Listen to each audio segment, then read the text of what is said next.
Qual que é a diferença do CBD com o THC? Você usa o THC numa dose baixa, média, ele vai relaxar o paciente, né? Vai ajudar em dores crônicas e tudo mais. Se eu utilizo uma dose alta de THC, o paciente pode euforizar. Tu usa ópio? A pessoa fala, que, doutor? É ópio, aquela droga que usavam bastante. Tu usa ópio? Não, doutor, pelo amor de Deus. Mas tu tomou tramal, tu tomou morfina. É a mesma relação que eu faço com a cannabis. Tu inicia a cannabis, a mãe manda áudio. Doutor, meu filho começou a falar. Eu nunca ouvi a voz do meu filho começou a falar. E é seguro para todo mundo? As pessoas, elas têm ainda esse preconceito, mas porque elas não entenderam ainda essa diferença de uso. Hoje é possível tu ter acesso a tudo isso com receita médica. Então, eu sei que hoje o grande desafio é custo, o acesso. Olá pessoal, eu sou a doutora Heloísa Passos e esse é meu podcast Saúde Descomplicado. A gente visa aqui sempre falar de um assunto de saúde bem rotineiro do nosso dia a dia, mas que sempre fica aquele pontinho de dúvida. Mas antes de começar, dá aquela ajuda para o nosso canal. Curte, compartilhe e comente suas dúvidas ou sugestões. Isso ajuda demais o nosso conteúdo a chegar em mais gente. Quando a gente fala em cannabis na medicina, muita gente já fecha a cara. Uns acham que é milagre, outros acham que é bagunça. Mas e se eu te disser que hoje a cannabis já faz parte de tratamentos médicos sérios, regulamentados e baseados em ciência? Nesse episódio, a gente vai descomplicar o que é uso medicinal, o que não é, quais doenças realmente se beneficiam e quais são os limites da evidência científica e por que isso não tem nada a ver com o uso recreativo. Para isso, eu trouxe o Dr. Guilherme Veiga, especialista que estuda e trabalha com o tema na prática. Olá, Guilherme, prazer por estar aqui no nosso podcast. É uma honra sempre ter pessoas novas, pessoas jovens, que nem você, né? Para a gente poder desmistificar um assunto que vira aí palco, né, de fake news, de bobagem. E eu acho que isso seria muito produtivo para a gente colocar na internet. Boa tarde, pessoal. Boa tarde, Heloísa. Agradeço o convite, agradeço por essa oportunidade, né, da gente falar sobre um assunto que realmente divide, né, opiniões. E eu sempre, né, puxando o gancho do que tu falou sobre a questão de evidências, né, tem aquela frase do Carl Sagan que fala sobre a gente ter essa evidência de ausência não é evidência de realmente uma falta, né, de que não existe. E a gente percebe isso principalmente no Brasil, porque a gente, a partir de 2025, ano passado, que a gente começou a ter a permissão para pesquisar. Então, dizer que faltam evidências científicas robustas no Brasil é meio óbvio, né? A gente não pôde estudar por muitos anos isso, visto ainda como uma droga, né, e tudo mais. Então, esse é um dos grandes problemas desse gap científico. Certo. Agora, dizer que não funciona porque ainda não tem evidência já é outra coisa, né? Por isso que a gente vê que cada vez mais sai evidências para mais coisas, né? E acho que vai dar pra gente explicar aqui o porquê disso. Perfeito. E antes da gente começar a falar sobre o tema, fala um pouquinho sobre você. Você é formado em quê e trabalha em qual área? Tá. Bom, eu sou médico, né? Sou formado desde 2019 na Univille, Universidade de Joinville. Depois disso eu fiz a minha pós-graduação, né, em psiquiatria na Santa Casa de São Paulo e depois eu fui fazendo os cursos para prescrição de cannabis, né, fui focando nessa área. Eu também sou autista, eu tenho um irmão autista, né, até por isso que eu trabalho tanto com cannabis e eu fiz também cursos mais voltados para transtornos de neurodesenvolvimento. O hiperfoco seu é na cannabis. Basicamente isso. Praticamente isso. E agora realmente falando sobre o assunto, o que é o cannabis medicinal? Eu acho que isso que as pessoas ainda falam. O que é isso? Eu escuto uma frase com frequência que é todo uso é medicinal, né? Toda cannabis é medicinal. Eu não concordo, né? Eu vejo que isso se confunde muito com o ativismo e que é muito importante, né, na nossa causa. Mas falta ali um pouco de responsabilidade e orientação, né? Não é todo uso que é medicinal, gente. A gente tem sim transtorno por uso de cannabis, né? Uma dependência, embora não seja comum, não é tão simples isso acontecer, mas isso acontece com o uso recreativo, né? Com o uso adulto. No uso medicinal, né? Com supervisão médica e tudo mais, é raríssimo isso acontecer. E em comparação com outras drogas, né? Inclusive que são regulamentadas, né, opioides, enfim, o risco é muito menor, né? Entendi. Então, em comparação, eu vejo uma excelente ferramenta terapêutica. O cannabis medicinal, que nem você falou, é direcionado junto com um médico em conjunto, né? Para realmente direcionar um tratamento, não é festa, né? As pessoas acham que é tudo festa. E é engraçado que eu também sou médica, né? Você sabe, vocês também sabem. Mas esses dias eu estava conversando com uma mãe de um autista que ela queria vir aqui no podcast e tal, e a gente estava discutindo sobre que ela fazia uso de CBD, né? Eu te juro que eu não sabia o que era CBD. Aí eu fui e mandei mensagem para uma amiga que trabalha com neuropsicologia. Eu falei assim, o que é CBD? É uma área? Ela falou assim, não, amiga, é tratamento com canabidiol. E aí que me veio na mente. Então, as pessoas desconhecem também. E aí, o que eu queria te perguntar, qual que é a diferença do CBD com o THC? Uma ótima pergunta. Ambos são canabinoides, né? E o CBD, o canabidiol, ele é um fitocannabinoide, ou seja, ele é um canabinoide que vem da planta cannabis, né? Nós temos endocannabinoides, nós produzimos canabinoides, mesmo quem nunca teve contato com maconha na vida. Sim. São esses endocannabinoides que se ligam no nosso sistema endocannabinoide, né? Então, a planta que produz esses fitocannabinoides, a gente vai utilizar de forma medicinal para regular esse mesmo sistema, né?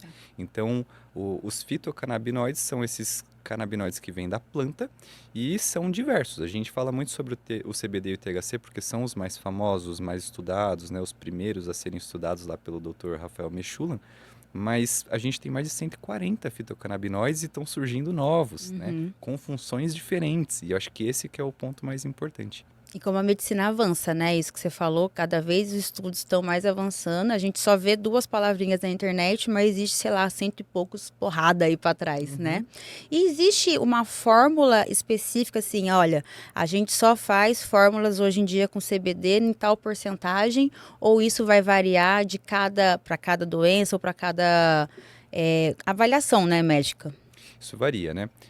Principalmente até trouxe ali um exemplo, né? Ótimo, que é o meu gente. tratamento, na Posso verdade. mostrar Claro. rapidinho? Olha, ele trouxe aqui 2, né, terapêuticos aqui. Então, muda a porcentagem, né, a miligramagem, e também muda a composição. Então, são para objetivos diferentes. Exatamente. Esses 2 óleos, a grande diferença deles, e o pessoal até fala bastante sobre esses termos e confunde muito todo mundo, que é full spectrum, broad spectrum e isolado, né? Quando a gente fala dos tratamentos com fitocannabinoides, né, com esses óleos ou balas de goma, enfim, vai depender muito qual é a composição. Como tu falou, quais os fitocannabinoides que tem ali. Se tem tudo que tem na planta, full spectrum, tudo que tem na planta, né? Se é um broad spectrum, significa que ele tem tudo que tem na planta, mas o THC, que é o que gera aí tanta controvérsia, né? Ele é retirado. Então não tem THC naquele óleo, mas tem todos os outros fitocannabinoides da planta. E tem os óleos isolados, né? Os produtos isolados, que aí é um fitocannabinoide apenas, né? Eles isolam isso em laboratório. Então essa é a diferença. Você falou do THC, eu até te perguntei anteriormente, mas eu acho que eu não entendi muito bem. Qual que é a diferença do CDB com THC? Por causa que você falou que já que tem esse mito.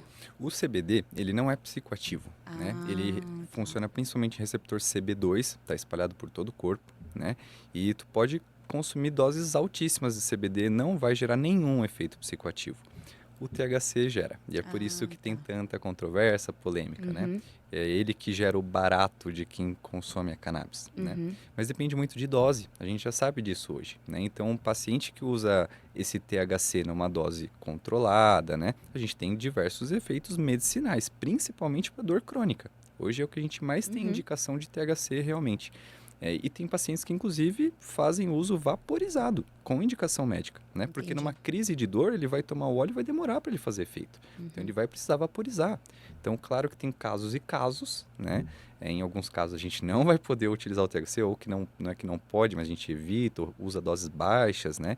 Então, tem que ter muito cuidado com isso, é bem personalizado mesmo o tratamento. Então, o THC, ele tem esse potencial maior de risco, por isso que tem essa controvérsia. Entendi. E a internet, ela generaliza tudo. Esse que é o problema, né? Então, a medicina, ela é individualizada. Não é uma receita que você vai fazer para todo mundo. E isso que é o bonito, né? E é por isso que é importante você e eu atrás ali do balcão no consultório para a gente conversar com o paciente. Eu acho que você também já falou um pouquinho, mas vamos focar, assim. Qual que é a diferença de usar cannabis de forma medicinal e um usuário de maconha de forma rotineira no dia a dia? A grande diferença é a supervisão médica, né?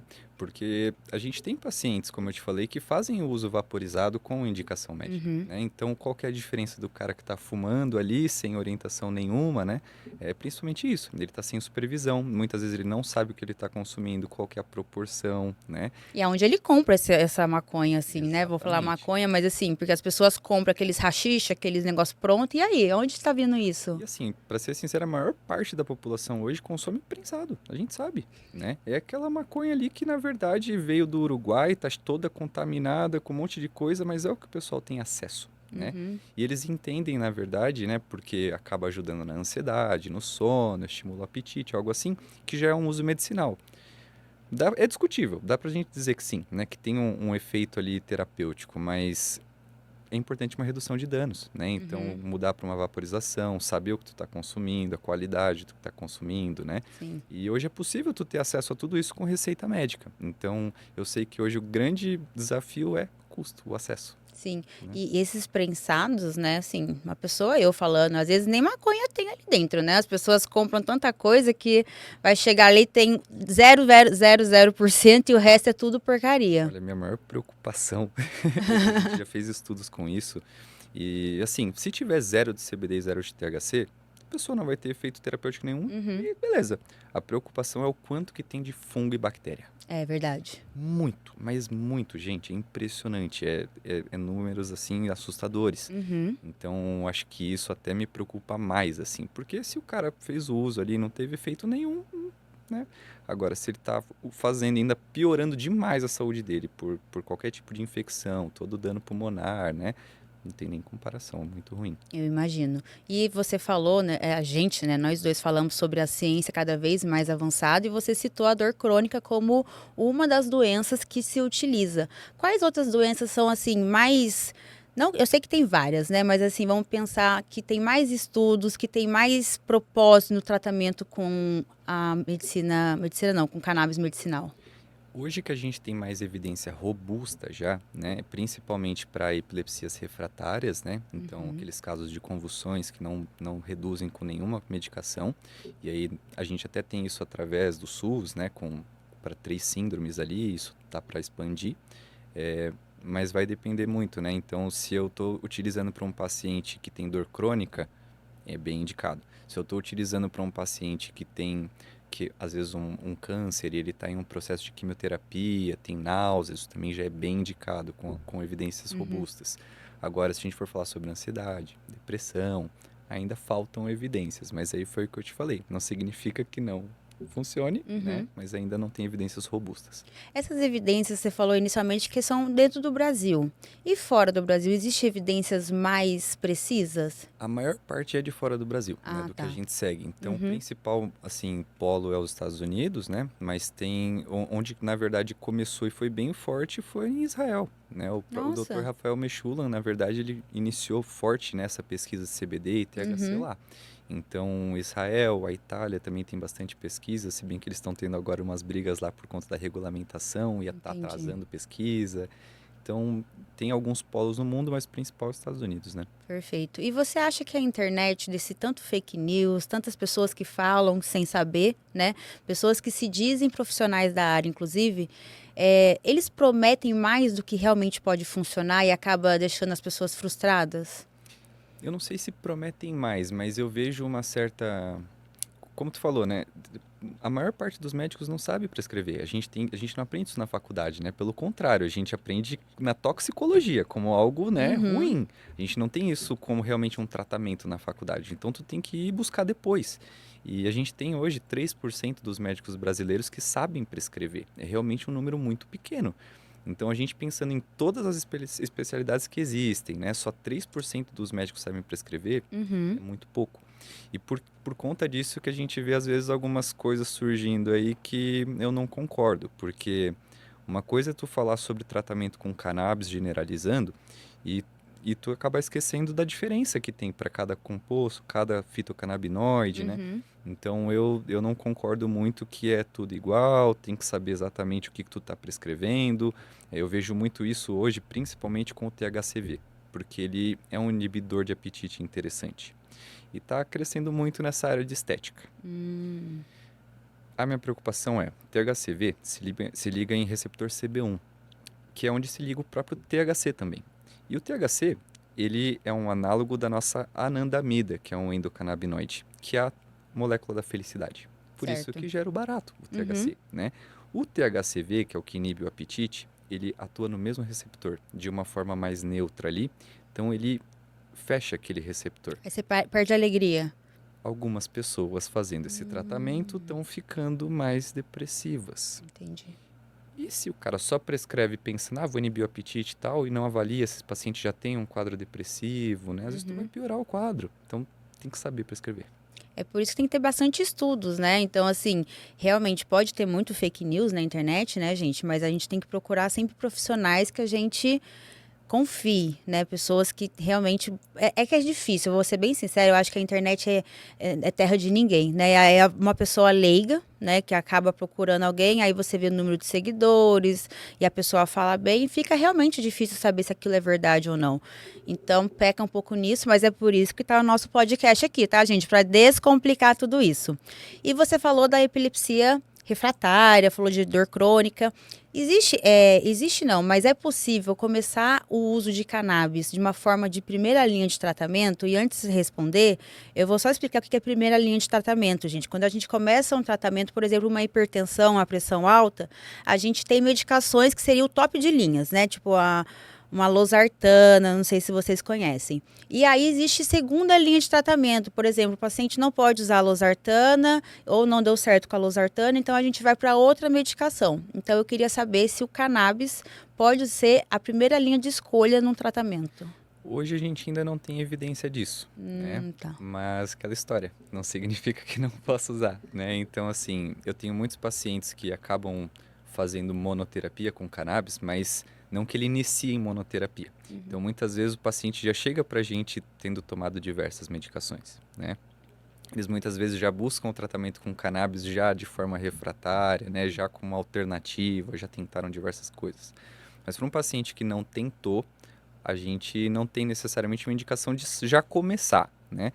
Mas tem pacientes que preferem. Eles falam, doutor, eu não quero tomar uma medicação alopática, convencional, ter efeitos colaterais, eu posso, eu tenho indicação. Se tiver indicação, eu prescrevo, né? Então, não vejo que isso seja um problema. Agora, o que a gente vê é o paciente trata com diversas medicações, entra com a cannabis, começa a ter muita resposta e o resto vai saindo. A gente desmama, né? E depois fica em monoterapia, só o tratamento com cannabis, né? Então, eu vejo que tem esse potencial, sim.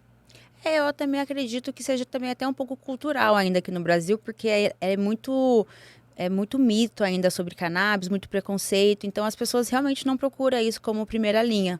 Muitas vezes é que você falou, né? Um paciente. Vou até usar o seu transtorno como exemplo, que é o autismo. Hoje a gente sabe que tem muitas pessoas, inclusive a mãe, né, que falou comigo, que trata com cannabis. Mas às vezes a pessoa fez um tratamento a vida inteira, né, com outro tipo de medicação e só depois que agora que está ficando um pouco mais amplo, a internet vai liberando assim o acesso, né, e aí as pessoas vão acreditando mais nesse potencial. Até falando do meu transtorno, né? Eu percebo assim, eu utilizei as medicações convencionais, né? Aripiprazol, risperidona, o padrão ouro, né?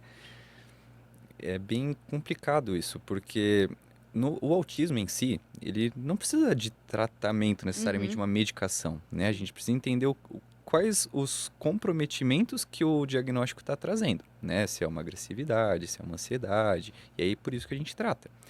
Então, quando pensam nesse padrão ouro, né, aripiprazol e risperidona para utilizar no autismo, muitas vezes é quando tem comportamentos disruptivos, né, agressividade e tudo mais. E isso é o padrão ouro. Só que a maior parte dos pacientes que chegam para mim é com dificuldade de interação social, com hipersensibilidade sensorial, né? E eu não vejo resposta com essas medicações, eu não vejo. E aí tu inicia a cannabis, a mãe manda áudio, doutor, meu filho começou a falar. Eu nunca ouvi a voz do meu filho começou a falar. Aí a gente entra naquele ponto, né? Por que eu não posso usar em monoterapia? Por que não pode ser a primeira escolha, né? Mas porque ainda não tem estudos. E eu entrei numa discussão grande com um colega especialista numa audiência pública que a gente teve lá na minha cidade sobre cannabis medicinal. E ele como reumatologista, ele falou, eu sigo o conselho, eu sigo a associação de reumatologia. E eles não indicam ainda com segurança. Aí eu falei para ele, 3% dos médicos sabem prescrever. Te garanto que a maioria daqueles reumatologistas que lançaram essa nota não sabem prescrever. Uhum. Então, eu não vejo isso ser justo, porque eu vejo muitos argumentos para ser contra, né, de que falta evidência, isso e aquilo. Faltou interesse de estudar sobre, Sim. né? Assim, eu vou falar um termo que eu já falei uma vez aqui, é aqueles médicos dinossauros também, né? Que não abrem a mente para novas. Não estou falando que tem que acreditar ou realmente começar a prescrever, mas dar a oportunidade de conhecer, de ver o que pode ser, né? Então, realmente, o preconceito acaba não atingindo só os leigos, mas os próprios profissionais da saúde. Uhum. E você trouxe, né, essas duas fórmulas aqui que a gente falou sobre a porcentagem e o tipo. Mas quais são as formas disponíveis? Assim, comprimido, você falou de goma, né? Quais são as possibilidades? Tem os óleos, principalmente, é o que a gente mais utiliza hoje, né? Mas Uhum, tem spray nasal, né? Tem balas de goma.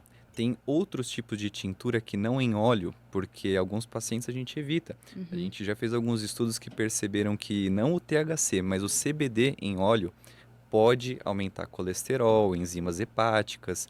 Então, a gente tem feito uma troca ali para tinturas em água, né? As uhum, water tinctures ao invés dos oil tinctures, né?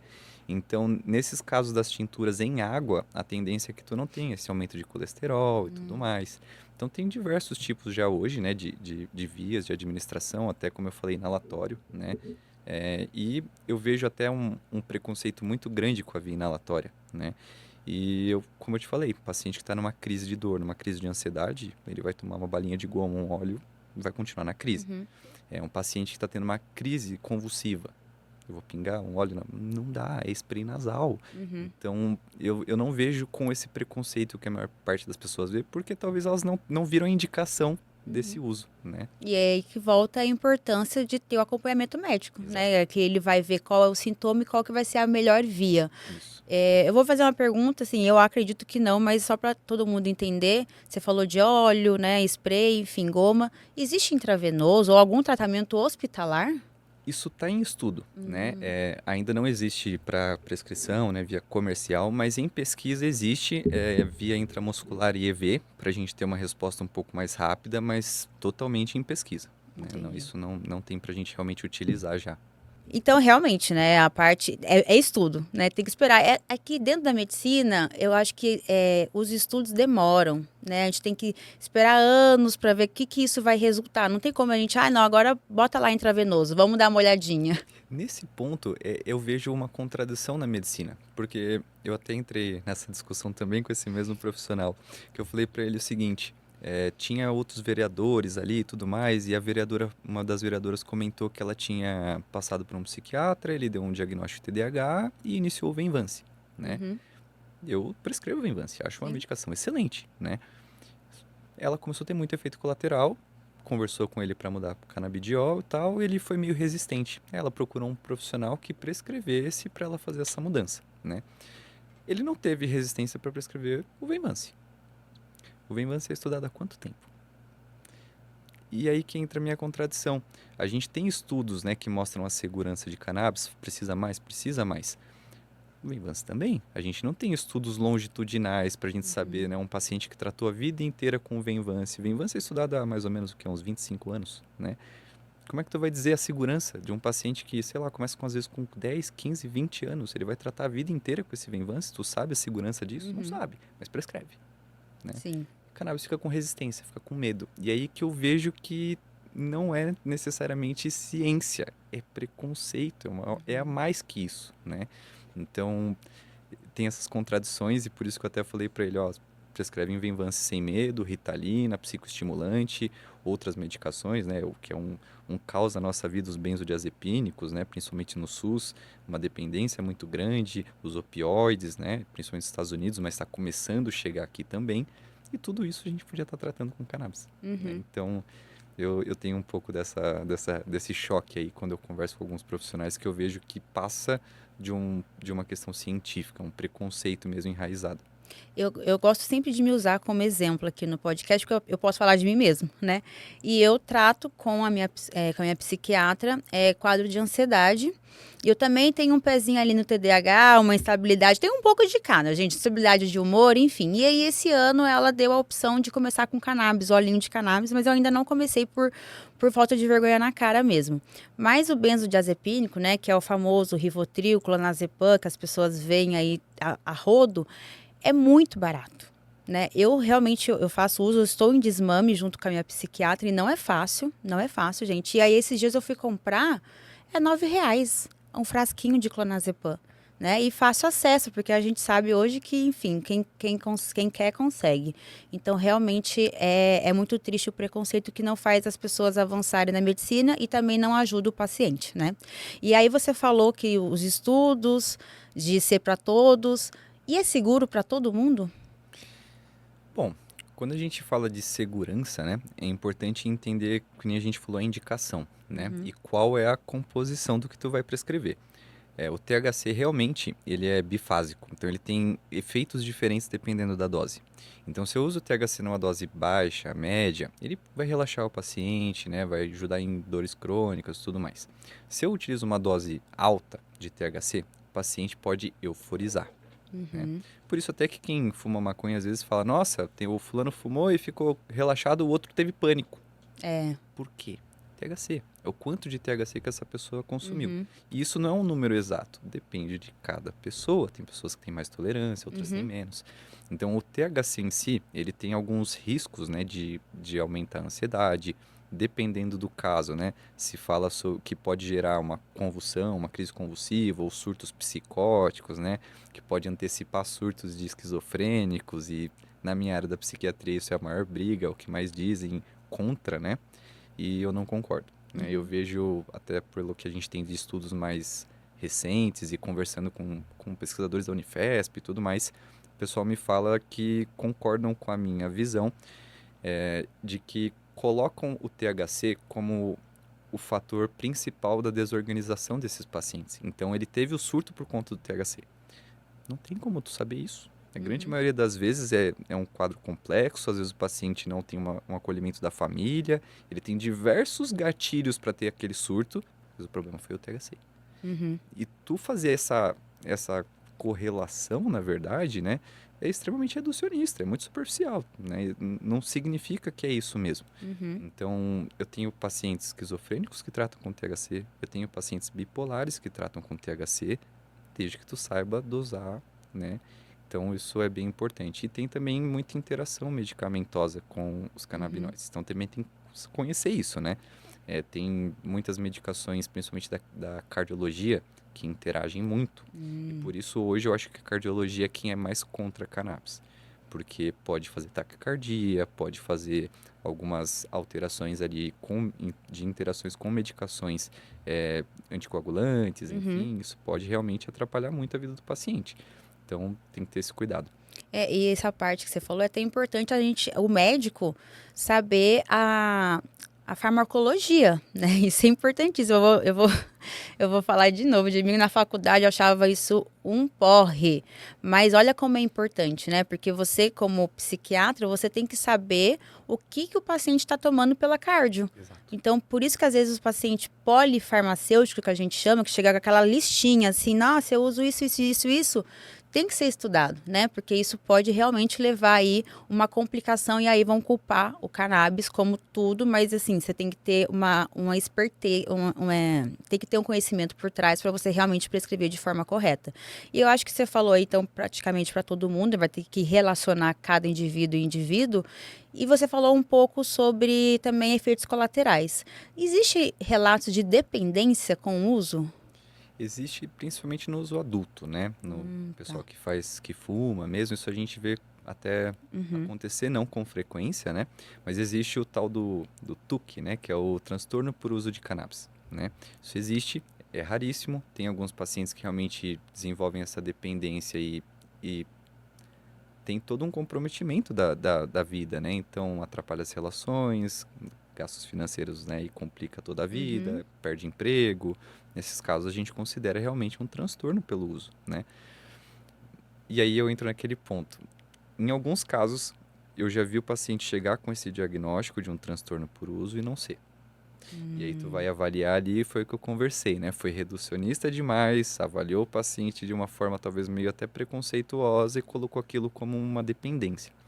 Não é, mas existe. Uhum. Então, nos usos medicinais, com supervisão médica, né, com a indicação correta, isso quase não existe. É irrisório, assim, É uma bem coisa pequeno. E quando for, às vezes pode até desconfiar se está sendo o diagnóstico certo. certo, exato. Exatamente. E existe alguma contraindicação absoluta? Existe em interações de medicação. Então, Igual por você exemplo, o falou. paciente que está usando clobazam, a gente não usa THC de jeito nenhum, Uhum. né? Vai interagir, a chance de ter algum efeito colateral é muito grande, principalmente de depressão do sistema nervoso central, né? Certo. Mas, de qualquer forma, a cannabis ela é muito segura justamente também por conta disso. Por quê? Se eu não faço uso de nenhuma outra medicação, nada que possa interagir ali, né? O THC, mesmo que ele haja principalmente no nosso cérebro, tem esse efeito psicoativo, ele não tem receptores em grande quantidade no tronco cerebral. Então, ele não faz essa sedação sozinho. Então, se Entendi. ele não estiver interagindo com outras medicações, é extremamente seguro. Esse paciente não vai ter uma parada porque tomou um vidro Uhum. inteiro, nem nada disso, entendeu? Então não tem idade, doença, é realmente mais Existe uma resistência com crianças, né? Com THC, principalmente. assim. Então, Uhum. quando que a gente começa a utilizar THC, né? Uhum. Alguns falam a partir de 21 anos, alguns a partir de 25, né? Por toda essa questão do cérebro ainda não estar formado. Mas como eu te falei, eu fiz o uso com diversos medicamentos para autismo, eu tenho um irmão autista, eu utilizei broad spectrum, CBD isolado e não é a mesma resposta, gente. Uhum. Então, se tu tiver um uso correto, tu desenvolve muitas questões ali dessa criança que tu não resolveria com o CBD isolado. Eu até tive isso recentemente, agora que eu trabalho também no SUS. Um pai que chegou para mim e falou: "Ó, tava tratando aqui meu filho com CBD isolado, melhorou um pouco, mas muita dificuldade ainda, não verbal e tal." Falei para ele: "Vamos mudar para um óleo importado com THC, mas até 0,3%, bem Uhum. controlado e tal." Ele falou: "Vamos mudar." Mudei, me mandou mensagem: "Meu filho tá falando, doutor, meu Deus." É Nossa, outra resposta, né? outra resposta tem função diferente. E assim, eu sei que a gente está falando da cannabis, mas na área da psiquiatria, eu sempre falo quando as pessoas me pedem remédio, que eu nem sou psiquiatra, tá, gente? Mas as pessoas adoram pedir receita. Ah, eu tô muito ansiosa, me dá uma sertralina. E eu falo, não só o cannabis, mas como outros psicotrópicos, ele tem um tempo para agir. Né? Então, é adaptação. Eu já fiz outros tipos de medicações que não me adaptei, e aí você sempre faz um retorno em 15, 20 dias, e conforme for a sua aceitação, o médico vai ali avaliando e aqui não vai ser diferente. E você falou bastante aí sobre o aumento do uso de cannabis, né? A gente vê aí, por mais que seja só 3%, a gente percebe que vem aumentando, né? Isso é bom, pensando no paciente. Existe disponibilidade no SUS? Existe por via do alto custo, né? Uhum. Então, como eu falei para aquelas três síndromes, né, é bem específico. Então, são três epilepsias refratárias, né? É Lennox-Gastaut, é esclerose tuberosa e Dravet. São os únicos CIDs, né, que tu Uhum. consegue pelo SUS já pelo alto custo. Mas eles estão para expandir isso, né? Então, parece que vai entrar fibromialgia, né, dores crônicas, Alzheimer e Parkinson parece que vai entrar também, né, doenças Uhum. neurodegenerativas, autismo, fibromialgia. Então tem bastante coisa ainda para mudar, mas por enquanto só esses três mesmo. Ah, então é bem Bem restrito restrito. ainda. Esse tempo para mudar pode ser longo também, né? É. Pensando assim nos estudos. E assim, a gente falou aqui sobre, eu até acabei de falar sobre o tempo, né, de aparecer. Existe algum estudo que fala, olha, quando você começa o cannabis, mais ou menos em quanto tempo pode vir a melhorar os sintomas ou isso vai diferenciar? Vai mudar bastante também pela própria via, né? Tá. Então, quando o paciente faz por via inalada, ele vai ter uma resposta bem rápida, mas uma meia-vida bem mais curta. Então, isso sai do corpo bem mais rápido. Por via oral, óleo, né, é o contrário, ele demora mais para fazer Tá. efeito, né? Ele vai ter ainda mecanismo ali de passagem no fígado e tudo mais. Então, até a biodisponibilidade é diferente, muda bastante coisa, mas meia-vida é bem mais longa. Então, a gente já sabe que tem diferença até de meia-vida e de farmacocinética e dinâmica entre os próprios fitocannabinoides. Uhum. Então, por exemplo, o CBD ele é metabolizado bem mais rápido que o THC. O Certo. CBD, por via oral mesmo, né, o óleo, ele vai ser metabolizado mais ou menos ali entre 18 e 24 horas, essa meia-vida, né? O THC de 1 a 3 dias. Nossa. Então já é bem diferente, né? Por via inalada já muda bastante, né? Tu tem ali um pico de efeito às vezes em segundos ou poucos minutos, né? E 40 minutos a 1 hora depois às vezes já tá na meia vida. Então é bem diferente. E a gente estava falando do SUS, é muito alto o custo se a gente for fazer um uso externo? Olha, eu costumo até conversar com meus pacientes para colocar uma comparação. Porque se eu for falar sobre o custo do frasco, é alto, eu sei que é.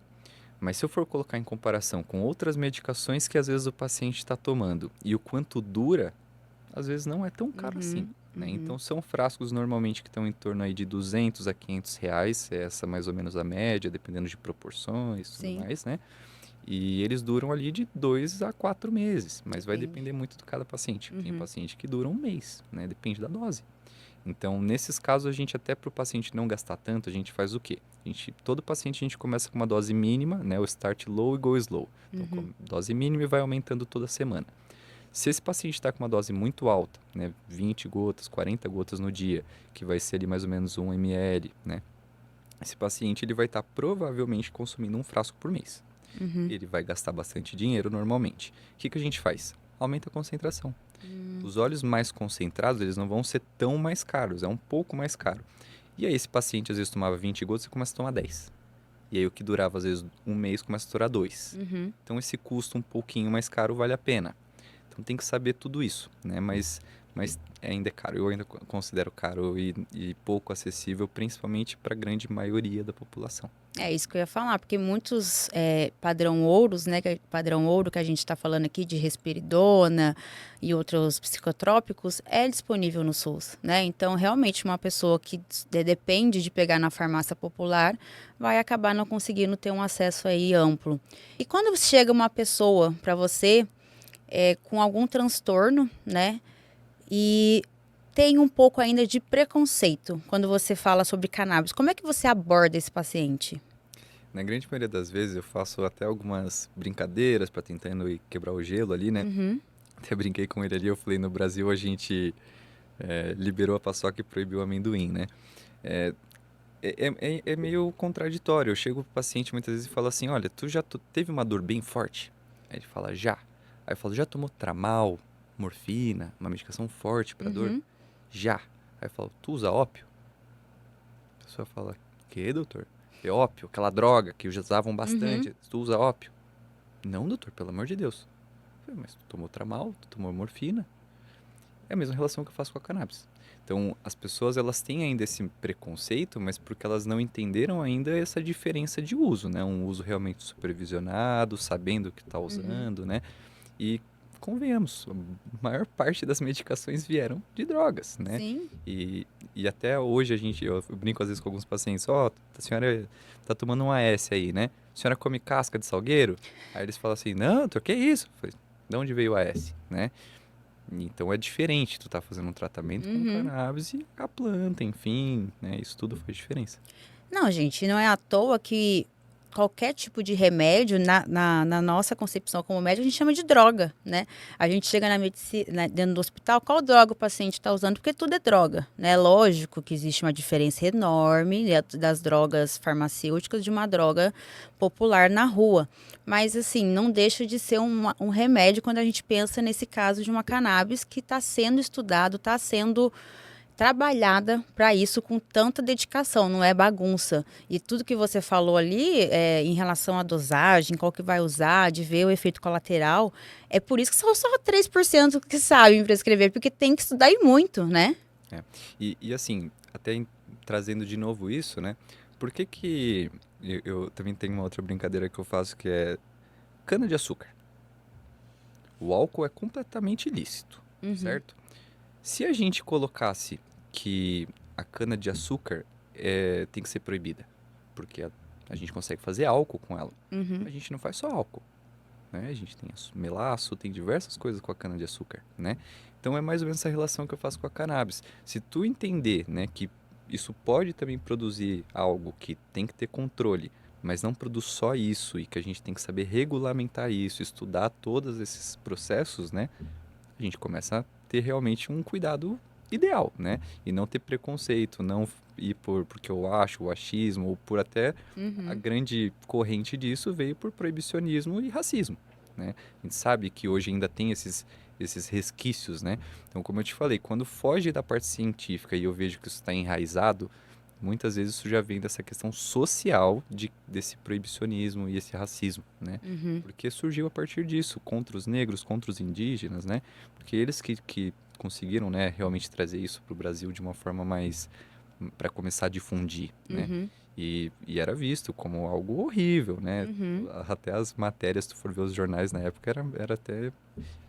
Hoje em dia não faz nem sentido, né? Se a gente olha isso, pelo amor de Deus. Então a gente ainda carrega, né, os resquícios desse proibicionismo, né? Então, se tu tiver realmente baseado em evidência e ao mesmo tempo também não se cegar com essas evidências, como eu falei, não Uhum. achar que só vou seguir evidência e esquecer que isso aqui ainda está sendo estudado, né? Sim. Então, tu tem que ter essa Tem que ter flexibilidade, um né? equilíbrio, né? De saber o que que é ciência, saber o que que ainda não pode fazer e direcionar para o seu paciente. Bom, Gui, vou chamar de Gui, que já fiquei íntima aqui nesse podcast.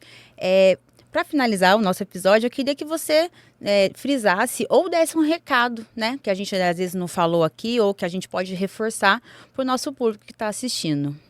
Bom, eu diria, né, para o público que está assistindo, principalmente, que tem interesse, né, de saber mais sobre o cannabis, tá pensando em fazer um tratamento, busca orientação médica, né?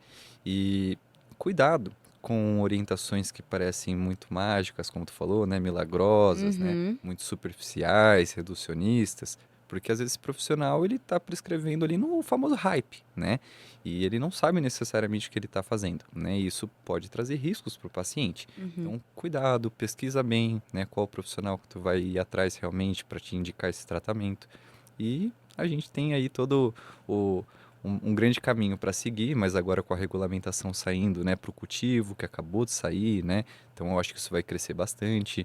Eu tenho pacientes também que fazem a própria produção do óleo, não compram, né, Nossa. de forma legal. Então, a gente está começando a ter mais acesso, De né? pouquinho em pouquinho, degrauzinho em degrauzinho, a gente chega lá, né, Gui? E para agradecer a sua vinda aqui, eu tenho um mimo do nosso podcast, tá? Que você não esqueça do nosso episódio.